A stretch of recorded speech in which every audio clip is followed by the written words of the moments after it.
ذكرينا يا بقايا الأمس فينا، ما أقسى الحنينا، زادنا الشوق أنينا. حدثينا ما لها الجدران خرسا، هل ترى تجفو وتنسى؟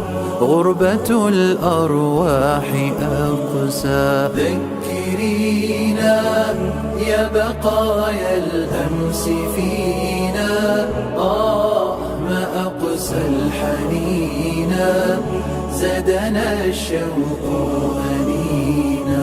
حدثينا ما لها الجدران خرسا، هل ترى تجفو وتنسى؟ غربة الأرواح أقسى. وعالم وداعية إسلامي مصري اتشهر عنه إنه فارس المنابر، حامي الحركة الإسلامية، من أشهر خطباء القرن العشرين في العالم العربي والإسلامي، وليه أكتر من 2000 خطبة مسجلة، خطب بالناس لمدة 40 سنة. معانا النهاردة الداعية الجليل الشيخ عبد الحميد كشك. يلا بينا نعرف التفاصيل، يلا بينا. الآن يناديك المنبر، اصدح بالحق ولا تحزن، فمقامك هذا لو تدري هو أعظم. الله أكبر. أعلنها للناس الآن، وانصر مظلوما قد هان. كم أبكى المنبر خطباء قاموا كي يرضوا السلطان. اشهد يا منبر هادينا لخطيب قد نصر الدين، لم يخش سوى الله بحق، فأتاه الناس محبين. لم يخش سوى الله بحق، فأتاه الناس محبين. الآن يناديك المنبر.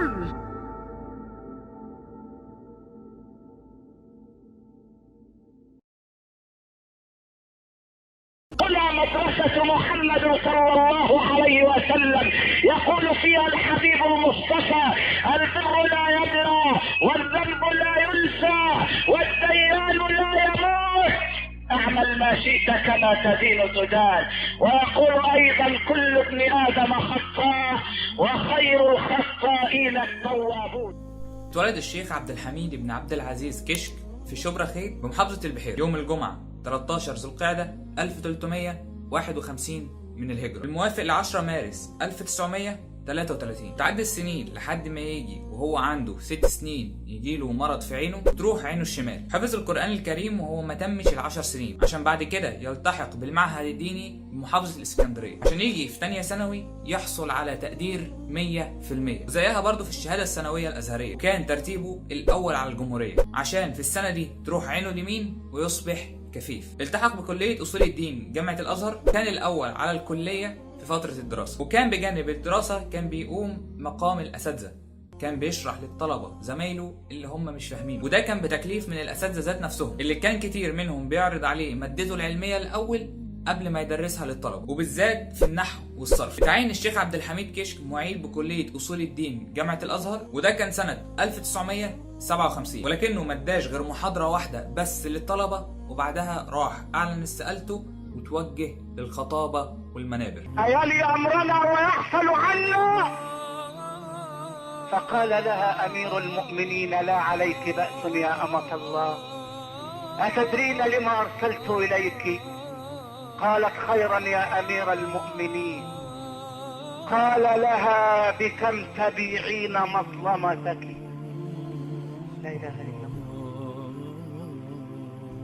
وما ننساش خطبته اللي خطبها في أحد منابر مساجد قريته وهو عنده 12 سنة لما غاب الخطيب وطلع الشيخ عبد الحميد كشك الطفل الصغير على المنبر. كان شجاع لدرجة انه ناقش حاجات في كتير جدا جدا الناس تخاف انها تناقشها. اتكلم عن المساواة بين الناس والتراحم ما بينهم، طالب بالكساء، طالب بالعلاج، طالب بالصحة، طالب بالتعليم، وده اللي اثار انتباه الناس حواليه والتفافهم حوالين الشيخ عبد الحميد كشك. بعد تخرجه من كلية أصول الدين حصل على إجازة التدريس بامتياز. مثل الأزهر في عيد العلم سنة 1961. اشتغل إمام وخطيب بمسجد الطحان اللي بالمناسبة موجود في الشرابية في القاهرة، عشان بعد كده ينتقل لمسجد منوفي بالشرابية. وفي سنة 1962 تولى الإمامة والخطابة بمسجد عين الحياة اللي كان في شارع مصر والسودان بحدائق القبة في القاهرة، وخطب في الجامع ده حوالي 20 سنة لحد ما نيجي في 1965 عشان يدخل الشيخ عبد الحميد كشك السجن ويفضل في السجن 2.5 سنين. بنترة وأبو زعبل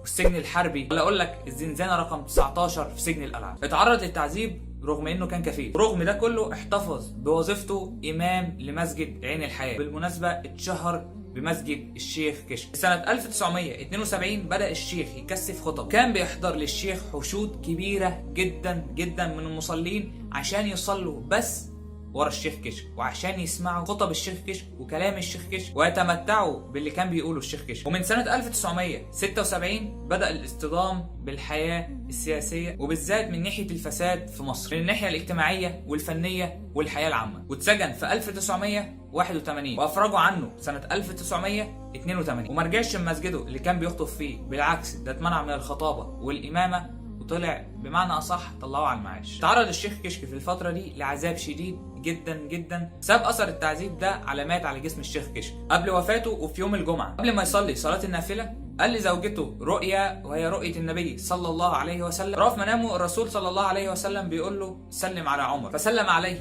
ثم وقع على الأرض فغسله الرسول صلى الله عليه وسلم. قالت له زوجته إن الرسول صلى الله عليه وسلم علمنا لما نشوف رؤية بنكرهها ما نقولهاش. قال لها ومين قال لك إن أنا كاره الرؤية دي؟ ده أنا أرجو أن تكون الرؤية كما كان. عشان يروح يتوضأ في بيته لصلاة الجمعة بدأ يتنفل بركعات قبل صلاة الجمعة عشان يدخل في الصلاة ويسجد أول سجدة ويطلع منها عشان يسجد التانية وروحه تطلع لله عز وجل في يوم الجمعة 14 رجب 1417 موافق ل 6 ديسمبر 1996. وتوفى الشيخ كشك زي ما كان بيدعي ربنا دايما، وان هو يقبض روحه وهو ساجد. ساب الشيخ عبد الحميد كشك 108 كتاب تناول فيها كافة العلوم الإسلامية والعربية والأدبية، وتوصفت كتاباته بأنها مبسطة جدا جدا لمفاهيم الناس، وإن أي حد يقدر يفهم كتبه بسهولة. كان ليه كتاب مكون من 10 مجلدات سماه في رحاب التفسير، ألفه بعد منعه من الخطاب، عملوا فيه إنه فسر القرآن الكريم كاملا وبس كده. واسألوا التاريخ عن الجبابرة، اسألوا التاريخ عن الخواطرة، اسألوا التاريخ عن الأباطرة، اسألوا التاريخ أين الجبابرة؟ أين الذين كانوا يقولون لن نرحم؟ اسألوا التاريخ عنهم، أين هم الآن؟ أين الذي نادى بأعلى صوته وقال لن أرحم؟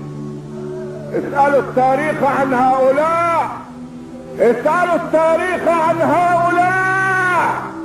ولي في ثناء الخلق أكبر عبرة لمن كان في بحر الحقيقة راقي، شخوص وأشكال تمر وتنقضي جميعا والمهيمن باق. ستفنى جميعا والمهيمن باق.